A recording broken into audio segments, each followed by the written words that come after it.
Hi అండి, నమస్కారం. Sweets, cakes లేదా ఐస్ క్రీమ్స్ ఇలా ఏ వంటకం చేయాలన్నా మనకి ముందుగా గుర్తొచ్చేది కండెన్స్డ్ మిల్క్.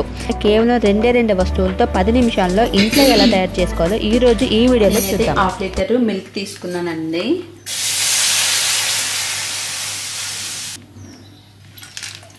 పాలు 1/2 లీటర్ తీసుకున్నాం కాబట్టి మనం ఒక బౌల్ షుగర్ తీసుకుందామండి.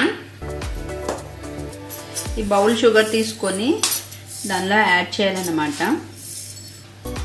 ఇలా ఒకసారి పొంగు వచ్చిన తర్వాత మనము షుగర్ యాడ్ చేసేసుకోవాలి దీంట్లో. ఇదిగోండి పొంగు వచ్చేసింది కదా, ఇప్పుడు మనం షుగర్ యాడ్ చేసేసుకుందాము దీంట్లోకి. షుగర్ యాడ్ చేసేసుకొని కలపెట్టుకుంటూ ఉండాలి. దీన్ని మీడియం ఫ్లేమ్లో పెట్టుకోవాలి, అలానే సిమ్లో పెట్టుకోకూడదు. మీడియం ఫ్లేమ్లో పెట్టుకొని మనం కలుపుతూ ఉండాలి, లేదంటే పాలు లోపల అడుగంటుతుంది అన్నమాట. అలా అడుగంటకుండా చూసుకుంటూ ఉండాలి. పాలు సగం అయ్యేంత వరకు మరగపెట్టాలన్నమాట. ఇదైతే మనకి రంగు మారుతుంది, కలర్ మారేంత వరకు మనం ఇలా కలపెడుతూ ఉండాలి.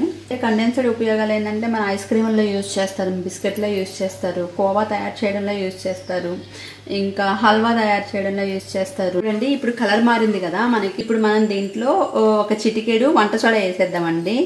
చూడండి నేనైతే ఇదిగోండి చిటికెడు వంట సోడా వేస్తున్నాను. వంట సోడా వేసినప్పుడు ఇది పొంగుతుంది అనమాట పైకి.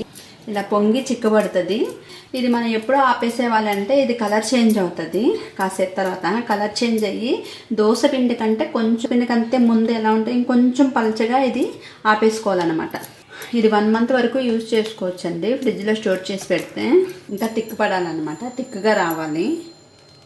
ఎలా ఉంది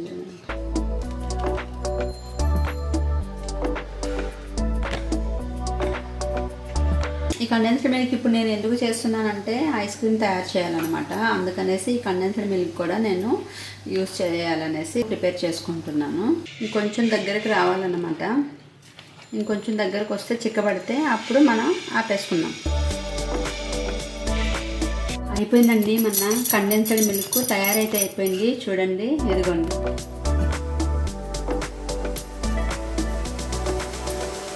ఇలా ఉంటే సరిపోద్ది అనమాట.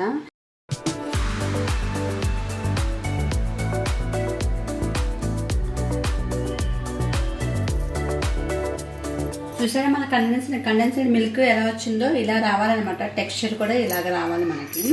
ఫ్రిడ్జ్లో స్టోర్ చేసుకుంటే ఇది 1 మంత్ వరకు మనం యూజ్ చేసుకోవచ్చు.